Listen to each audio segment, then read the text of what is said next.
I do want to introduce our state conservationist, Ivan Dozier. He's got a pretty busy schedule, but he took some time out today to be here with us. I think that is good testimony to how important this program is. I'm going to ask him to give a few brief opening comments, and then we'll dive right into the presentation. So, Ivan, if you come on up.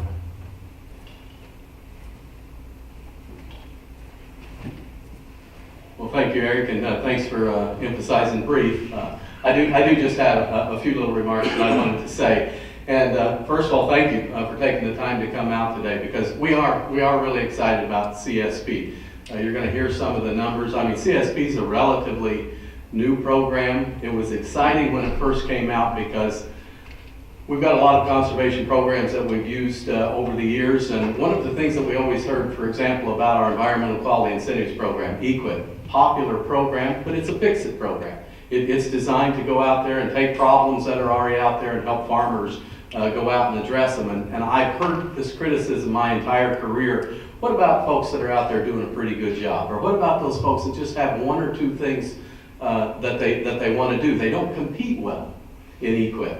And some people even said we're being penalized. Well, I don't think it's a penalty. That's just the way the program works. So when CSP first came out as the Conservation Security Program, that was one of the things that we were excited about it, because it said it is for those people that already meet a certain threshold of conservation activity, of stewardship activity, and if you'll agree to continue those activities plus do a few more things, that's what CSP was all about.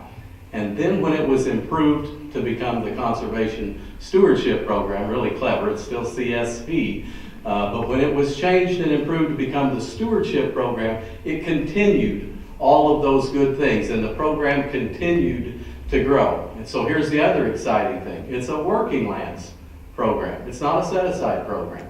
It is designed to keep our productive lands productive, but to produce in such a way that it is mindful of these important environmental concerns. So that's pretty important when you talk about the growing population that we have and the demands that we're going to see on the need to have even more food and fiber for this growing population, and even on a shrinking base of farmland that we have out there. So that's pretty exciting. So it was already a pretty neat program and was growing by leaps and bounds. In fact, last year, at over 70 million acres around the United States, it became, by acreage, the largest conservation program in the United States, probably in the world, or as Chief Weller would say, probably even in the universe, as far as we know. It's become that largest program. That's how popular it is. The flexibility that you have to be able to plant the crops. This was the other neat thing about when it was first born out. It's not tied to any one particular crop. It's not a subsidy. As long as you're using an agronomically sound rotation, you can plant the crops that you want to plant. So it has that flexibility. So it grew, and in fact in Illinois we have over 1.7 million acres enrolled. And popular program, so how do you take a popular program and make it even better? Well, one of the things that we understood is that the ranking process, the tool we used, wasn't very transparent. You couldn't really say, as we collect this information, here's what comes out the end and why that happened. So make that more transparent. Make our planners, our NRCS planners, give them more flexibility. Let local people have more of a role to play in how we target the money. So make those things more flexible. So that's what's happened. Chief Weller is only going to be our chief for now about another month and a half, but he really wanted to get this thing out, rolled out, this revised CSP. Eric and his staff have literally been working overtime to gather all of the information and get it ready to go for rollout this year. We're still learning some things about it, but as quickly as we learn things, we're going to pass them along to you. But it's exciting enough that, yes, I did want to be here and be a part of that. And so I appreciate you all coming to listen. And with that, I'm going to turn it back over to Eric and let him get things rolling. So Eric Garrett, our Assistant State Conservationist for Programs. Thank you, Eric. Thank you, I appreciate that. Actually, I think you did such a great job summarizing, we could all probably go now. So, no, we're actually going to dive in to some different things here, get a little bit more details. So what I'm going to do, I'm going to cover the first small portion of the presentation today, and we're going to talk about a very general overview, some of the changes. We're going to look at some of the success we've had in Illinois. And then I've also got here today Jamie Aldrich. She's a CSP specialist on my staff, also at our state office in Champaign. And she's going to really take you through what you would expect from start to finish, from the application all the way to implementing your contract, and kind of show you some of the details of what to expect, some things that we would expect of you and some things you can expect of us throughout that process. And then we're going to talk just a little bit about a new and exciting way that you can do business with us electronically if you so choose. So again, looking at CSP, as Ivan mentioned, we're very excited about it. It's been a very popular program, and for those of you who have maybe worked with us as an agency, you understand that we provide technical assistance, and a lot of times that will lead to financial assistance through one of our programs, whether it be EQIP, as Ivan mentioned, or CSP, or one of our other landscape initiatives. We've got both technical and financial assistance that we can provide to you as farmers. And the unique thing about CSP is we really look at resource concerns in more of a comprehensive manner. Okay, so with CSP, you're looking at maintaining, improving the things that you're already doing. So the management systems that you already have in place, the stewardship levels you already have in place, you're looking at maintaining that, okay? And then on top of that, you're looking at finding something, a new activity. And Jamie will get into enhancements and practices here a little bit later. But finding one additional conservation activity on each of the land uses that we're evaluating and kind of stepping it up a notch. So again, this program looks at what you're currently doing plus what you're willing to do to kind of step that stewardship level up a notch as you move forward. CSP is nationwide, so not only in Illinois, if you've got ground, if you've got clients, if I don't know if you have any farm managers in here, but clients in other states, CSP is available nationwide. Our sign up is actually continuous, so you can walk into one of our local field offices at any time and sign an application. But what we do, similar to EQIP, we have a batching period or an application deadline, and then what happens is everybody that's submitted an application up to that date will gather all those applications and we'll run through the process of evaluating, ranking, and then making funding decisions. So for this fiscal year, CSP, if you're interested in the program, you must submit an application to our local field office no later than February 3rd, 2017 to be considered for funding. Okay. A lot of times the EQIP will have multiple application deadlines. CSP, we typically have one sign up per fiscal year. So that date's pretty important. What kind of land are we talking about? What land is eligible through CSP? We're looking at agricultural land, so that could include your cropland or hayland, pasture land. We also have an opportunity to work with forest land producers through our non-industrial private forest land. One of the unique things about CSP, excuse me, is that the contracts are 5 years in length. Okay, you don't get to choose what length like EQIP. Maybe you can address your concerns in 1 or 2 years. CSP, we're looking at a 5-year contract in all situations. So I mentioned that agricultural land and non-industrial private forest land, or NIF is the acronym for that. Those are actually two separate funding pools. So if you have agriculture land, you'll be competing against other applicants in that same land use. If you have non-industrial private forest land, you'll be competing with other folks in that same category. If you have both, if you have ag land and forest land, there's some options for you. You can choose to just enroll your ag land, you can just enroll your forest land, or if you want to do both, you'd actually have two separate applications, again, because those both compete in their own funding pools. As Ivan mentioned, looking at CSP from a national scale, he mentioned that over 70 million acres. And the unique thing about CSP is it's a working lands program. Number one program as far as acres in the United States for sure. There's also a need for us as we spend taxpayer dollars. We have to show that what we're doing is a benefit to the public as well. And so what CSP has really shown, and some of the changes that are happening with the reinvented CSP, we're really able to show the benefits to the public. which is very unique. So we have benefits to the public, but what about our applicants and our participants and the producers out there that are participating in this program? As we talk with them around the nation, they're seeing things like improved soil health. One of the popular practices here over the last few years has been cover crops. And those have really taken off, not only in Illinois, but across the nation. And that's one of the enhancements, one of the practices that you have available to participate in through CSP. And so we see a lot of soil health benefits. We're seeing folks out there with increased productivity by some of the management changes that they're taking into consideration. Reduced soil erosion. We have a lot of enhancements that deal directly with wildlife habitat, if that's something that interests you, and we have a need to address that resource concern. So all kinds of different benefits that our folks that are in CSP contracts are experiencing over the last several years. Now looking at CSP in Illinois, I can kind of hit on this as well. We currently have over 2,300 active CSP contracts just in Illinois on approximately 1.7 million acres. So we've definitely been in the top 10 in the nation as far as states go. We're probably closer to the top 6, I would say. So CSP has been very popular, very well received in Illinois. If you look at the average payment per acre, we're looking over the last several years, the average payment's been around $21 an acre for agriculture land, okay?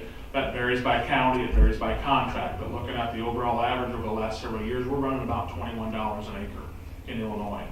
That equates to about $30 million a year in annual payments to producers. And so, you know, that's a pretty significant chunk of money that is going out there to landowners and operators. One of the unique things, I'm not going to dive into this too much, but we have an opportunity through a lot of different partnership initiatives, the Regional Conservation Partnership Program, RCPP, or the MRBI, Mississippi River Healthy Watersheds Initiative. We have opportunities for partners to bring forward proposals, and we have a lot of partners out there that are seeing the benefits of CSP and the exciting changes. And one in particular, the Illinois Corn Growers Association, last year was awarded a project through RCPP, Precision Conservation Management, and they received a little over $5 million.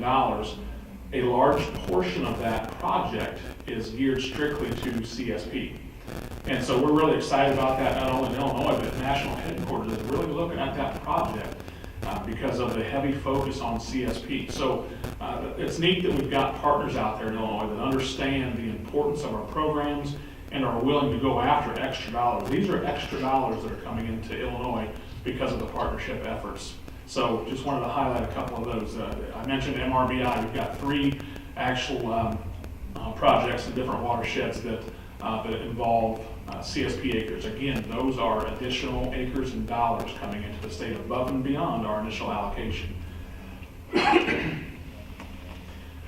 Another unique thing about CSP, we have an opportunity to renew your contract for an additional 5 years. So the initial contract is 5 years, and if you want to, if you're in a contract and you want to continue on, you can renew it one time for an additional 5 years. So the stewardship program, as we know, it started in 2010. So starting in 2015, we had contracts that were expiring. And then in 2011, another batch, and in 2012, we're currently in the process of obligating, as we speak, obligating renewal contracts for 2017, okay? But looking at the success we've had with that, roughly 75% of folks that were in an active CSP contract have chosen to renew their contract. I think that's pretty astounding. Quite honestly, there's more people that are in there than are not, because if their operation changes significantly, they may actually choose to compete through our general sign-up. So actually, I think this number is probably higher, but when you look strictly at our renewal contracts, we're running about 75% success rate, and I think that's pretty good. The one unique thing about our renewal is it's a non-competitive process. So if you have an active contract and your 5 years are up, you can automatically renew it as long as you meet the criteria and agree to do an additional activity. it's a non-competitive process, which is a pretty neat thing too. So looking at more of a national level here, some of the things that the reinvention has done is provided a lot more flexibility. Jamie will get into some of those changes and the flexibilities that we have. I will tell you, if anybody in the room here already has a CSP contract, I think that a lot of the things you'll see are the same. As far as some of the things you're needing to do, a lot of what's different is how we as NRCS employees are evaluating your applications and your stewardship threshold. But the unique thing is that you will actually see things a little bit more transparent by the way we're doing things differently. So you'll see what you'll see on your end is a little more transparency, a little more flexibility, and again, we'll get into some of those details. One of the things, kind of a neat situation, Tony Kramer, who was our Deputy Chief for Programs out of National Headquarters, used to be the program manager in Illinois, so he basically held the position that I had. And our chief had asked him to go out across the nation and talk to folks about CSP over the last couple of years, and what was working and what wasn't. And so Tony went out and he got a lot of feedback from not only NRCS employees, but our customers and our clients. And that is what was really the start of looking at a CSP reinvention. We knew we had a good program already because of the success rate that we had, but we also knew there were some things that we could do to make it even better. And so that's what this whole CSP reinvention is about, is taking an already good program and making it better not only for the producers, but more efficient for our field staff as well. One of the big things we're looking at with the reinvention too is really advancing precision conservation. We understand that as technology advances, we need to keep up with that. And the project I talked about with the Illinois Corn Growers, Precision Conservation Management, that's why our headquarters is so excited about that project, because we're really looking at ways we can be more precise with our conservation practices. And then again, I've mentioned, we need to demonstrate our outcomes better. We always need to be responsible for how we spend our dollars, and the reinvention kind of allows us to show a little bit more transparency in what we're doing and how we're doing it and the benefits that we're receiving from it. So some of the things that you'll see, Ivan mentioned different tools, a different evaluation tool. The old tool that we used, our CMT, Conservation Measurement Tool, it was a good tool, but it did a lot of stuff behind the scenes. It was very hard for our field folks to explain to a producer how we were getting the numbers, how we were getting the ranking, how we were getting the payment rate. And so what we did is what the headquarters did, they developed a brand new evaluation tool that Jamie will talk about. But it is very straightforward. It allows us to be able to have that very easy conversation on what resource concerns you're meeting, the payments that you're going to get, you're going to know right off the bat, and not have to kind of wonder how we're coming up with these numbers. I had mentioned conservation planning. That's what we take pride in. We're a technical agency. We pride ourselves in good conservation planning. And this reinvention has really refocused us back on those good planning efforts. So if you walk into the office and want to participate in this program, what you're going to see is our folks are really doing some good, strong conservation planning with you throughout the process to help identify some of the resource concerns you might be trying to address out there, to talk to you about your management goals and your management needs, and see how we can mesh those together and fit not only your goals and objectives, but fit those within our program policy as well. That kind of forces us to collaborate with the customer and our planners. Okay, again, that's one of the most important things that we can do and you can do is during that process early on, have an open line of communication so we can understand what your operation looks like, the things that you're doing, the things that you want to do differently, and then we can have that conversation with you about how we might be able to fit that into CSP. It provides more options, so there's going to be well over 200 different conservation activities that you can choose from. So whether that be an enhancement or a practice, the science and technology team up at headquarters worked very hard to come up with not only tweak the enhancements that we already had, but come up with some new enhancements that would be available to producers as well. This reinvention really ties our enhancements back to our practice standards. Again, we pride ourselves, we're a very strong technical agency, and our enhancements tie directly back to our NRCS practice standards. So you'll see us working with you, filling out job sheets, and Jamie will talk a little bit more about. But our practice standards are proven, scientific based. So when we tie our enhancements to those, we know the outcomes that we're going to get based on good sound science. And then lastly, like I said, we're really wanting to work with you to determine your goals and objectives, and to give you the options and the alternatives through whether it's CSP or maybe you find out you're working with us and maybe EQIP's a different or a better choice for you, because maybe there's some resource concerns you really need to address and get into place first. I even mentioned EQIP is a fix-it program, so maybe that's where we end up going. But again, that good, strong communication and really understanding what your goals and objectives are for your operation will help us to guide you through whatever process that we may need to take you through. So with that, I'm going to go ahead and turn it over to Jamie. Again, Jamie Alder, she's our CSP specialist, and she's responsible for coming up with and developing all of our guidance and Illinois policy so that we can work directly with our field offices so they're trained, so they can work with you guys better out there. So with that, I'll go ahead and turn it over to Jamie. Thank you, Eric. So as Eric mentioned, I'm going to go through a lot of the details of the program and the application process all the way through our contracting into implementation. I do ask if you guys have questions as we're going along, please feel free to raise your hand. I'll take any questions as we go along, because I know there's a lot of details and sometimes you just want to know the answer of to the question before we move on. So again, please feel free to keep this informal and ask any questions. So to start off, we have our application flow process. I've listed it out in 9 steps, and I'm just going to read through these, but really, again, I'm going to dive into the details of each one of these steps to make you feel comfortable with them, so don't think you need to absorb it all right now as we go through. But just so to start off, the first step of the process would be to submit an application to the local field office.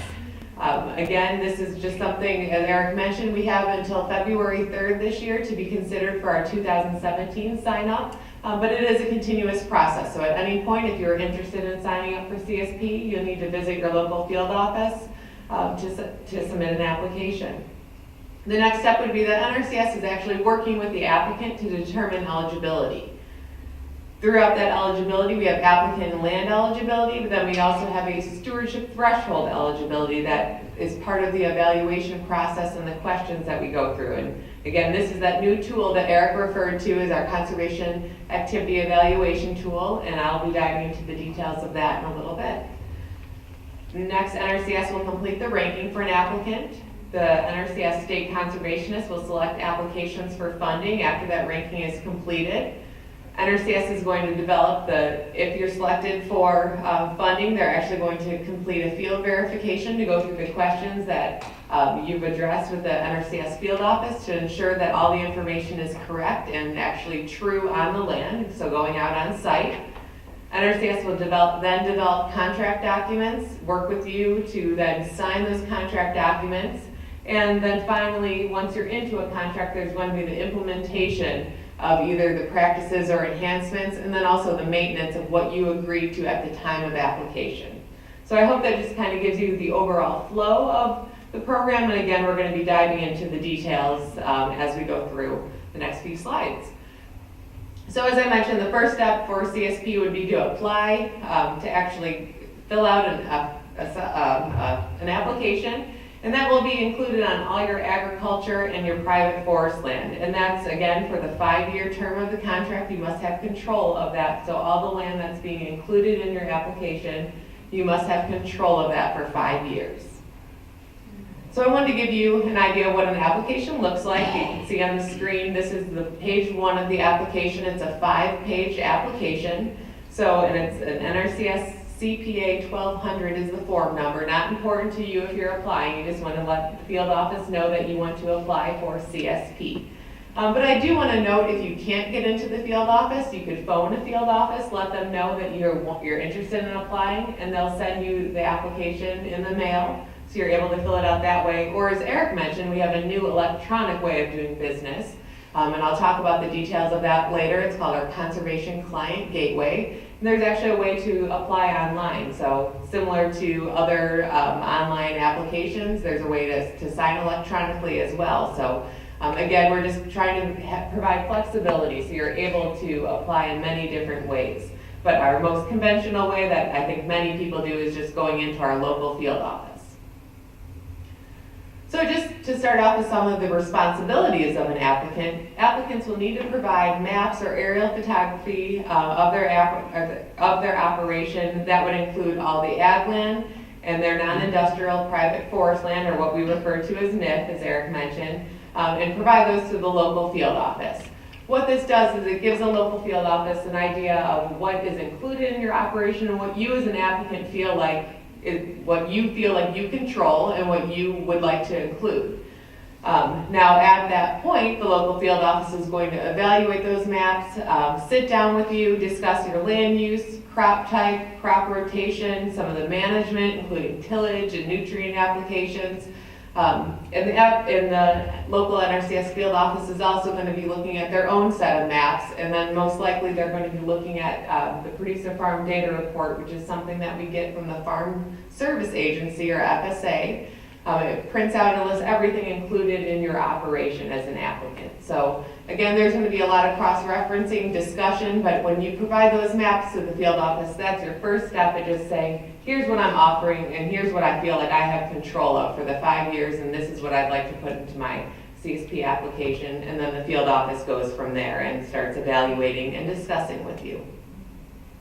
And again, as I mentioned, it's a sit-down process where you do have to spend a little bit of time, and NRCS gets into some very detailed questions about your operation. They may see an odd area on the maps and really ask, what's this? And you might think, this just doesn't seem important in the whole grand scheme of things, especially when we're talking about my working ag lands here on the operation. But it is important. It's part of the whole package for CSP. We look at all the land that you control. So we have to evaluate everything involved in that, and that includes odd areas, farmsteads, your ag land, working lands, forests, if that's how you're applying. So again, expect a lot of questions, but there's a reason behind that as you're working with the field offices. So next in the step, I mentioned eligibility. There's 3 parts to eligibility. We have the applicant eligibility, land eligibility, and stewardship threshold eligibility.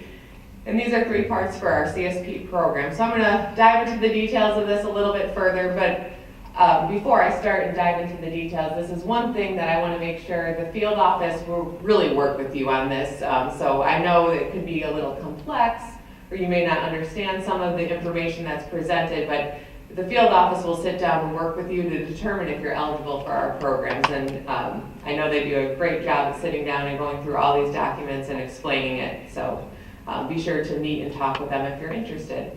So for applicant eligibility, I mentioned that an applicant must be an operator in the Farm Service Agency, or FSA, on their farm records management system. So this is something the field office will pull for you. They'll provide the report, and they'll look at it together, look through and see how you're listed as operator. Now, in some cases, you may think you're listed as operator, but maybe you're listed as an other tenant. So you have someone else that's working with you in the operation.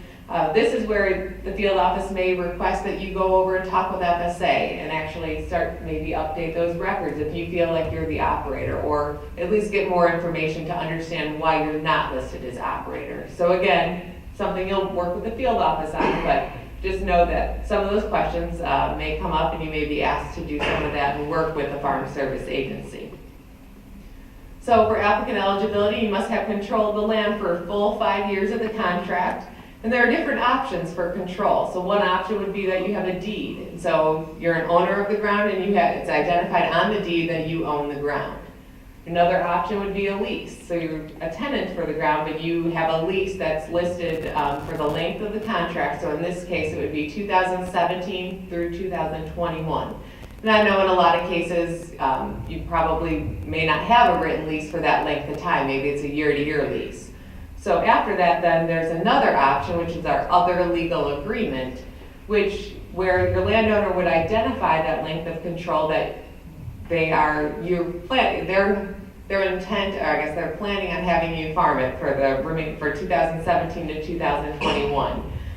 You have written evidence of assurance from that landowner then, prior to obligation, you would have to have that. And just to identify, it's one of those things they might not want to provide a written lease because potentially the money, may change, and they may expect more payment from you in the future, but you are going to have control of that for the 5 years. They're not planning on switching operators on the ground. So that's where it's important to have that document from them, and that's a written, like I said, it's other legal agreement or written evidence of control that they would write out for you. Now, in some cases, unforeseen circumstances, the landowner passes away. Those are things that we can work with you within your contract. We understand that, of course, something that just beyond your control, and maybe it was their intent that you were going to continue to farm, but then the heirs took over and you no longer would be farming it. So again, there's ways that we work and flexibilities that we provide, but those are the three ways of control that you do need to have before actually getting into a contract, and you need to potentially provide those if you're asked at a later date once you are in a contract too. So be sure that you keep those for your records. So with that applicant eligibility, there's actually a question 7 on our application where you actually have to list if you have control with a deed, written agreement, or another agreement. And in some cases, it may be more than one. So you might be checking that maybe you own some of the ground and you lease some of the ground. So you're checking that in two different boxes. Again, this is something the field office will help you with, but just know that as you're checking this, you need to be sure that you feel like you have control of the ground and what way you have control, what method here. So moving on with applicant eligibility, you also need to ensure that you meet the basic eligibility requirements. So this would be having records established at the Farm Service Agency. You have a farm and tract number on that ground.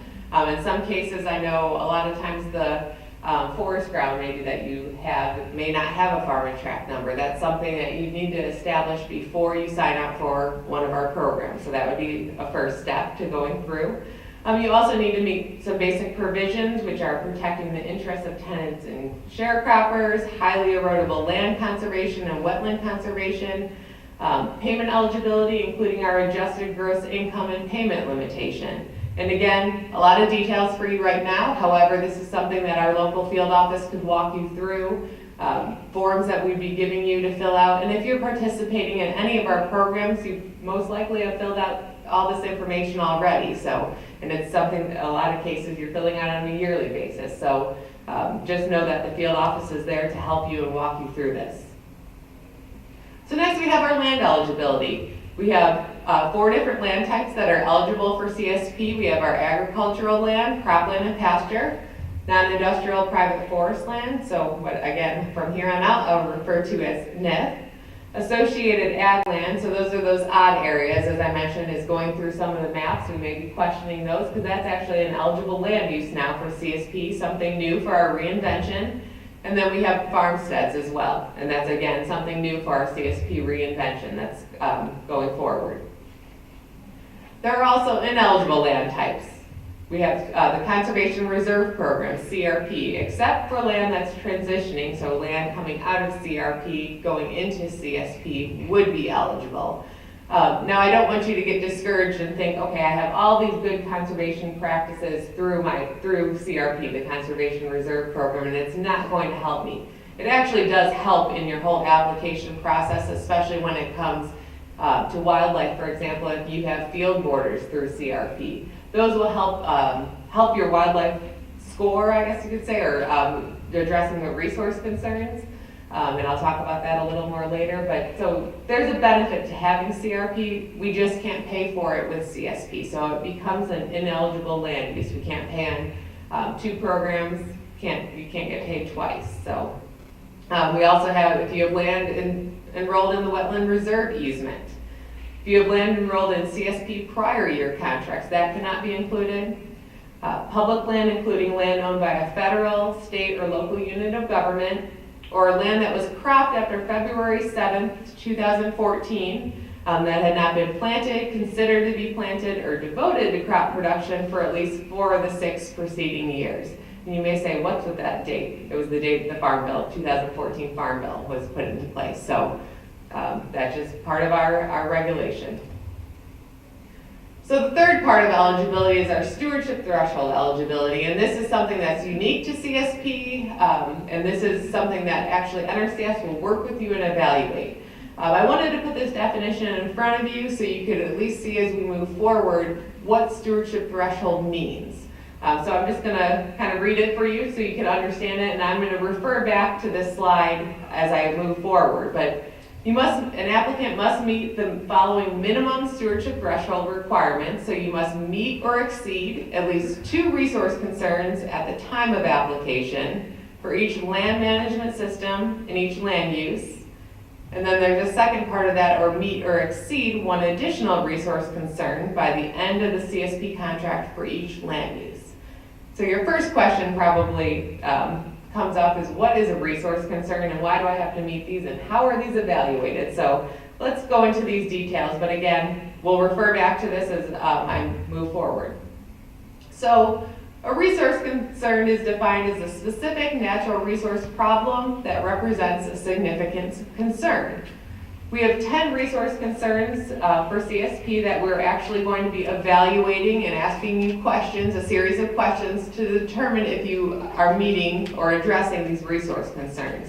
So you can see them listed on the slide here, and I'll just read through them. We have air quality impacts, degraded plant condition, excess water, fish and wildlife inadequate habitat, inefficient energy use, insufficient water, livestock production limitation, soil erosion, soil quality degradation, and water quality degradation. And again, these are 10 resource concerns that NRCS will be working with you as an applicant to ask a series of questions to determine if you meet these resource concerns. So don't get hung up on the fact that we have this big list here in front of you. NRCS is going to work with you as an applicant to understand if you meet these resource concerns or not.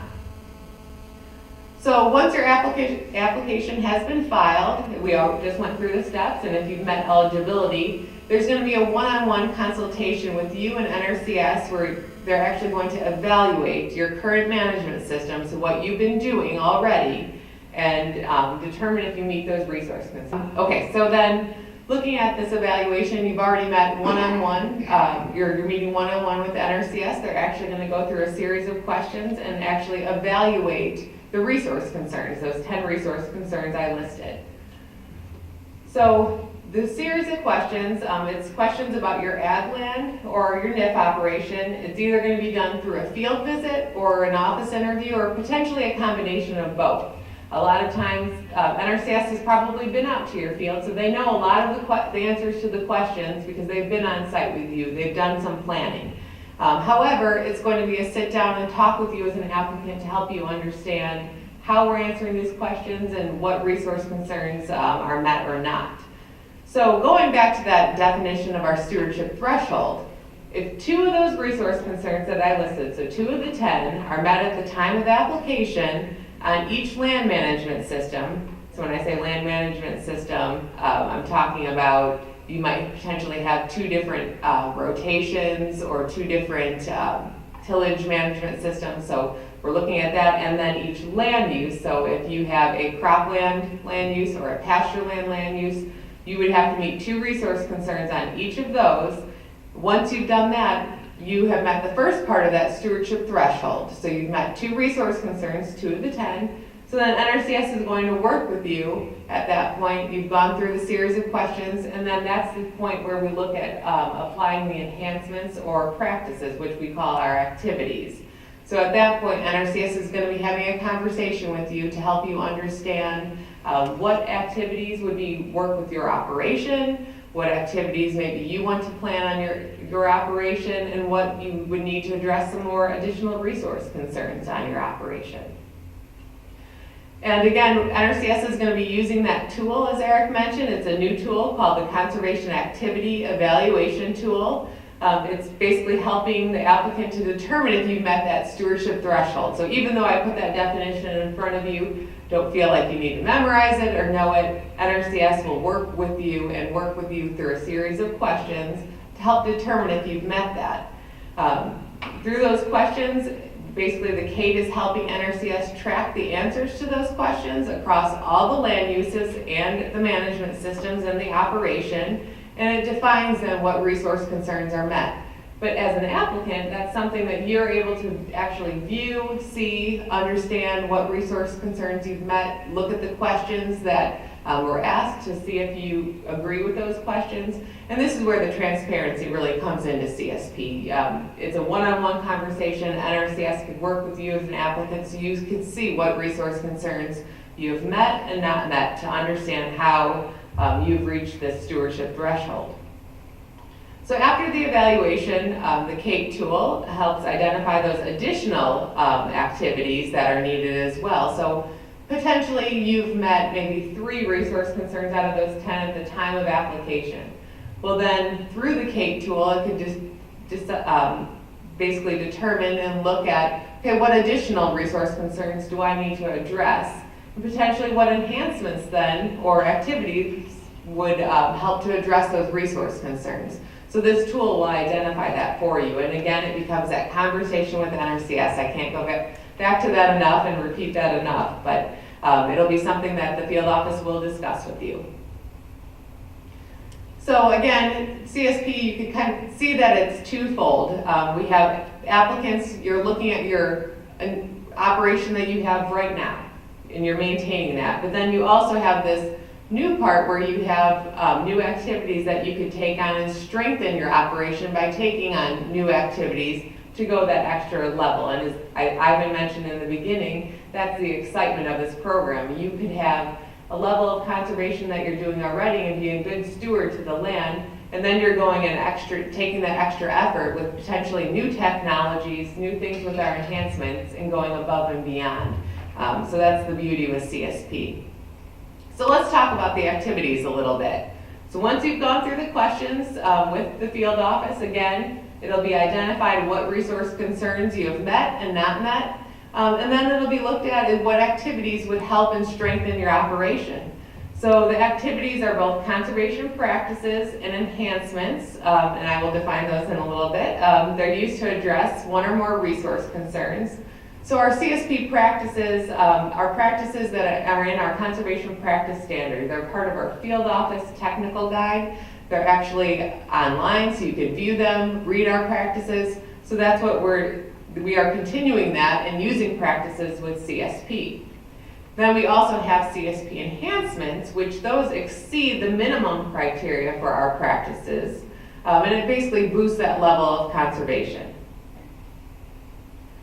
To give you a few of the program requirements for the activities, just so you understand that there are several program requirements, but an applicant must schedule, install, and adopt at least one additional activity within the first 12 months of the contract. So that's something that, again, the field office will be working with you and helping to identify what's something you could do in the first 12 months of the contract.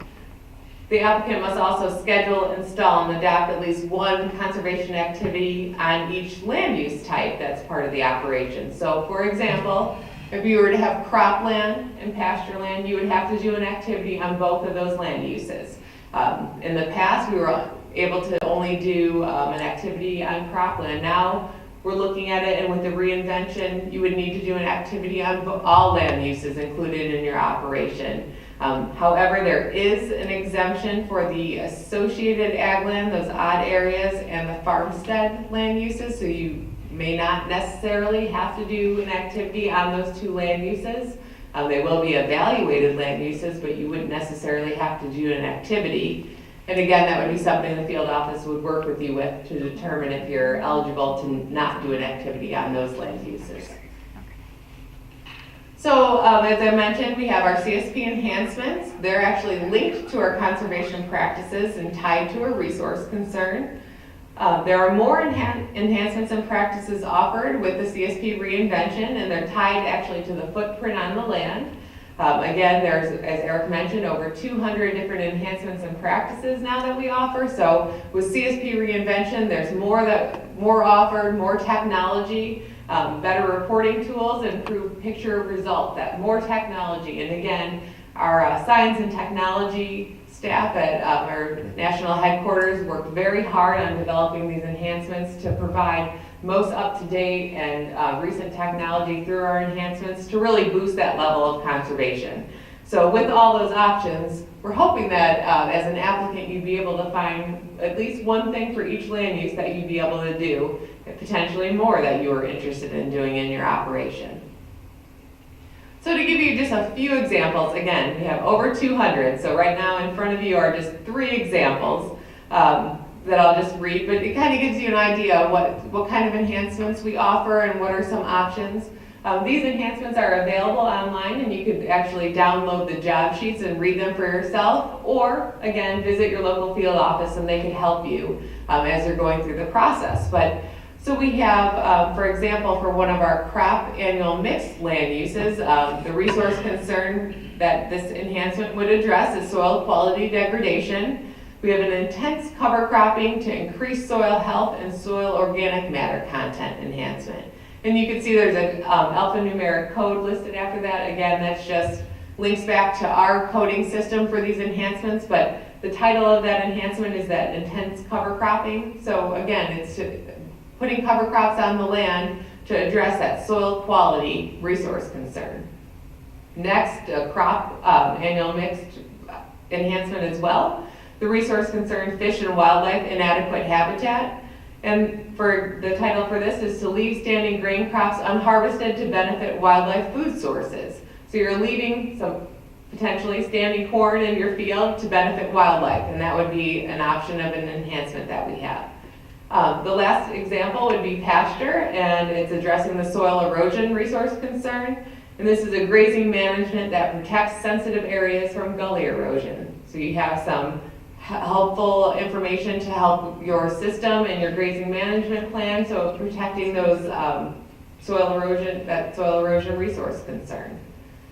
So to give you an example, I just gave you some top 3, or not even top 3, but just some examples of some most used enhancements. But we also have job sheets for each of those enhancements, and that helps you to read through it, understand the criteria of what's going into it. But again, NRCS is there to help you, and you should understand this before actually getting into a contract to know what you're doing and what you need to do on your ground. So for example, in this criteria section, I gave you the example of the leaving standing grain crops unharvested to benefit wildlife food sources. And one of the criteria is to leave a minimum ½ acre unharvested of standing grain crops for each 40 acres. So you can see in there's the criteria of what you need to be doing to implement that enhancement. But again, there's a list of criteria there, so that would be something the field office would work with you with, so you would understand exactly what you need to do to implement that enhancement. Also, in a lot of cases in our criteria, it also refers back to our practice standard. As I mentioned, these enhancements are tied to our practice standards, so in a lot of cases it refers back to these practice standards. Again, field office, they're going to help you with it throughout. So on those job sheets, the enhancement job sheets, there's also documentation requirements. And this is something as an applicant you need to read and understand what's required of you as well. And in addition to those criteria that describe what you need to be doing on the ground, you also have documentation that you'll need to provide to the field office and bring in. So for example, a lot of cases it talks about maps showing the location where you planted or implemented this enhancement, maybe the crop type, the acreage totals. In some cases there's photographs. Field office will be working with you going out on the land to actually view these enhancements. So again, it's a give and take. NRCS is going to be working with you, but you need to provide this information that is these documentation requirements that are needed to show that you've actually implemented that enhancement. Now, in addition to all of our enhancements, we also have what we call enhancement bundles. So what this is some enhancements actually work together to provide an increased conservation benefit. So they're implemented together as a group of enhancements. Applicants might consider adopting these groups or bundles on their operation. It's something that even enhances or boosts your operation even more. It's looking at addressing a resource concern or maybe a group of resource concerns.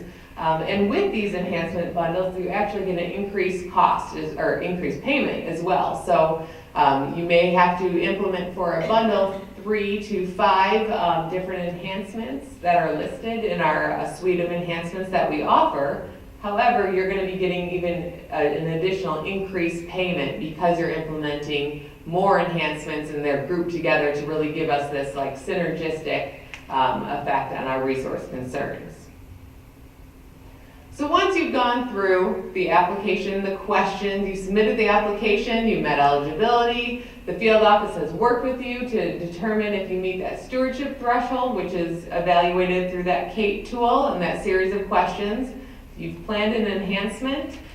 We now get to the ranking. So all that information has gone through. NRCS will be looking at our ranking. And the ranking is a series of questions that are using national, state, and local ranking questions.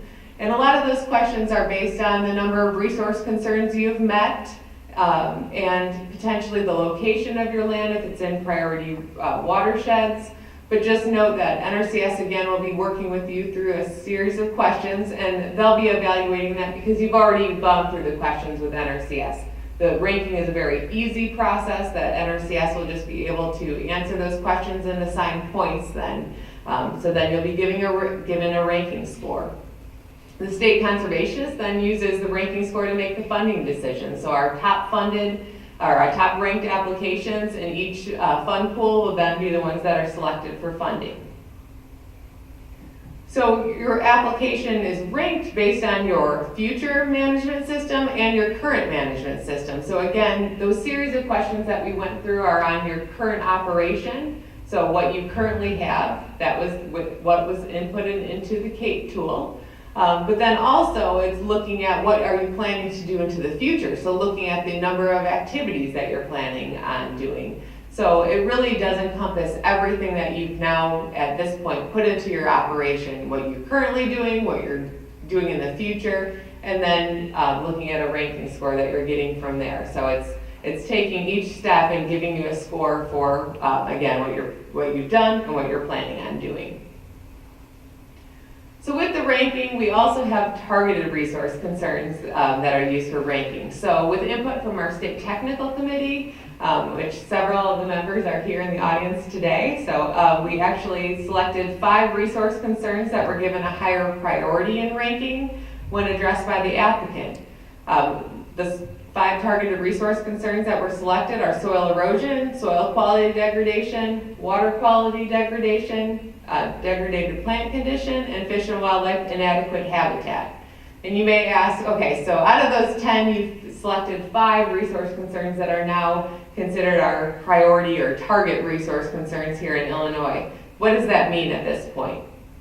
So what that is, there's actually, in the ranking considerations, the number of targeted resource concerns is actually looked at and assigned points. So if you're addressing, potentially you've addressed 9 resource concerns maybe at the time of application. That would be a great application if you looked at that. Well, maybe you've addressed 4 of those are targeted resource concerns, so then you're going to get points assigned to that because you've addressed so many of the targeted resource concerns. So that's just a simplified way to describe it, how we look at those targeted resource concerns in Illinois. And then other considerations with our ranking to kind of give you an idea what kind of questions. There's, like I mentioned, the number of targeted resource concerns is looked at, and it's also looked at how many targeted resource concerns you met at the time of application, but also how many are you going to address by the end of the contract.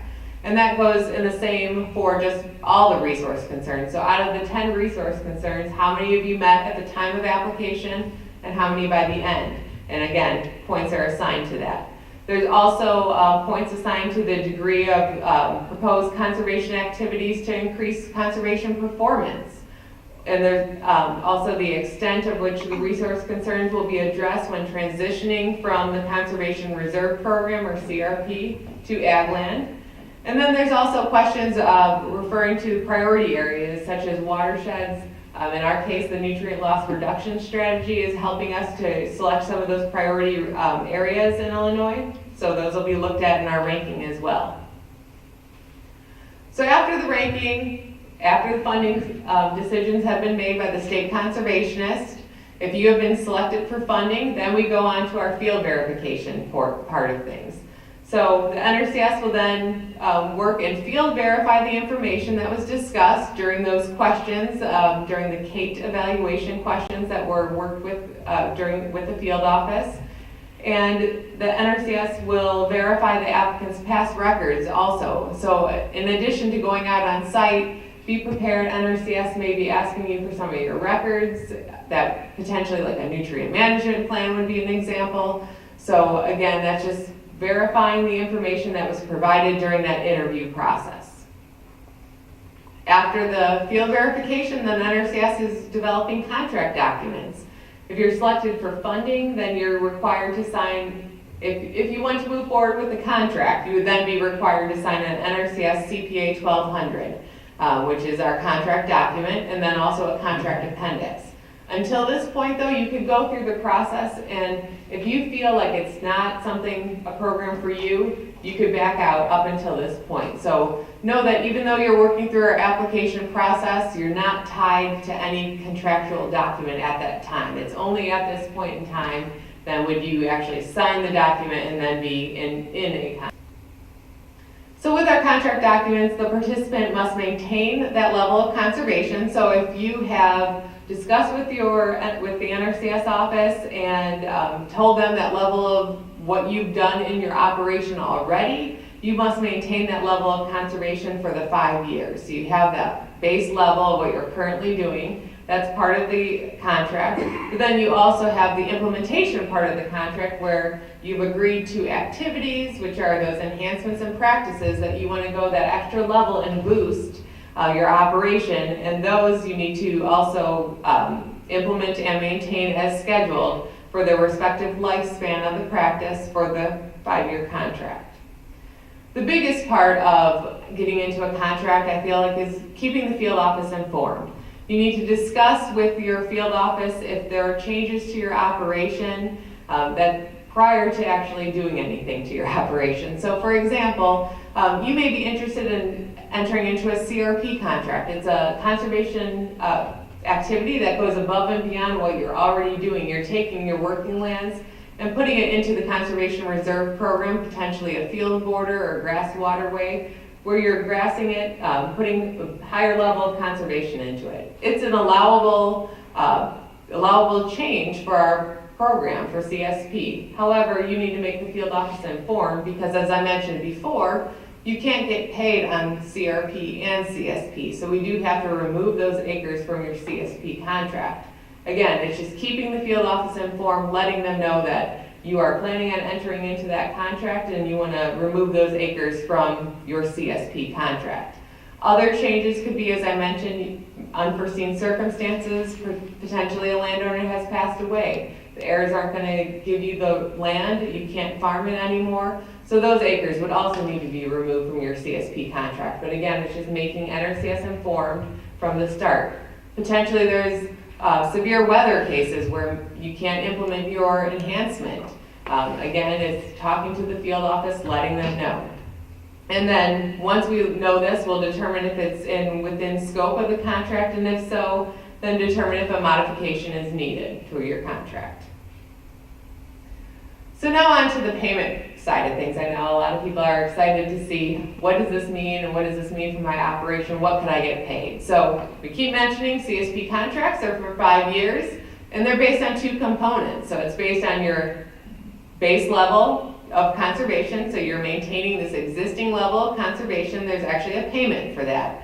It's based on your operation type and the number of resource concerns that were met at the time of application. And then there's another payment to implement those additional conservation activities, which those are the enhancements and practices. So depending on what you select and what years you select those enhancements to occur, those would then be your second part of your conservation stewardship program payment. So let's dive into those a little bit deeper. We have our existing activity payment. You have the number of resource concerns met at the time of application. So I talked about those 10 resource concerns that we have. If you have met 8 of those resource concerns, you would have 8 resource concerns times $350, and that's land use neutral, so it doesn't matter what land use. That would be your existing activity payment for the number of the number of resource concerns. And that's actually for every year of the contract. If you happen to have multiple land use management systems, so for example, if you have cropland and pasture, let's say your cropland met 9 resource concerns and your pasture met 8. It's the way that the policy is we actually use the one with the fewest resource concerns met. So if your pasture has 8, you would use 8 would be the number of resource concerns we would consider met at the time of application. And then it's multiplied by a land use rate. So it's multiplied by the number of acres that you have in your operation. And you can see cropland will get $7.50 an acre. Pasture is $3 an acre, forest 50 cents, farmstead $7.50, and associated ag land 50 cents an acre. So you're looking at that amount of acres you have in your operation times this land use rate. So it can add up pretty quickly. You're getting paid for your resource concerns, again, land use neutral, and then you're also getting a payment rate per acre based on the land use type. And that's all tied into this existing activity payment. Then you have payments for your additional activity payments. These are actually received in the year in which the activity is implemented. So depending, you have an activity that's implemented in year 1 and year 3. You're going to be receiving payment for those activities only in the years in which you actually implement that. The enhancement rates is a set rate for Illinois. Again, this will be something that will be published so you can know ahead of time when you're planning with the field office that you would be getting an X number of dollars for that activity before you ever agree and get into the contract. As I mentioned, bundles are actually given a higher payment rate when they're grouped together. So that payment rate is higher than if you were to implement all those activities individually. So again, that would be something that you would know ahead of time, that payment rate, as you're planning some of those enhancements. And then practices are set at a fraction of the cost. They're not a very high payment rate because we expect that with CSP, it's this going above and beyond those practices. You're doing enhancements which will boost your level of conservation instead of actually addressing things to fix the problem. So that's why practices are set lower. However, we recognize that you may want to try to fix a problem with the practices, so they have, at least you'll be getting some sort of payment for your practices that you'd like to implement. So timing of payments, participants will receive annual payments as soon as possible after October 1st, but you can choose to delay your payment after the first of the calendar year. All payments, though, must be made by March 15th of every year. So again, that timing of payments, the field office is going to work with you, call you, get you into the office, and work with you on when you would like your payment to be made. As Eric mentioned, we also have a renewal process. So after we've gone through, you have a 5-year contract, you actually have the option to renew your CSP contract, and it's optional. Participants are notified about this opportunity to reapply and then renew their contract. And then it'll be determined and reevaluated if you meet the requirements for stewardship threshold, and additional activities will need to be addressed. Your activities that you are currently addressing in your initial contract will need to be maintained with this renewal contract. If a participant does not want to apply, you have the option to not apply, or if you maybe want to compete with future signups and just compete in this general signup, you have that ability as well. However, the big benefit to renewing is that it's a non-competitive process. So your ground it does not compete, there's no ranking process, you'll just roll into a new contract, and it'll be simple, again, non-competitive, so there's a big benefit to that. The other thing that people like to do, if you potentially picked up ground maybe a few years earlier and that's not in your initial CSP contract, people will put in that new ground they picked up into this renewal contract, so you're able to include new ground that you've picked up in that as well. So there's a big benefit to going forward with a renewal. So as I mentioned, submitting an application, applications must be submitted by February 3rd, 2017 to be considered for this 2017 CSP funding cycle. You need to visit or call your local field office or apply electronically, as I'm going to talk about. But again, that application process, that application needs to be submitted to the field office by February 3rd, 2017 to be considered. Continuous sign up, and if it's after that point, you'll be considered for the 2018 sign up.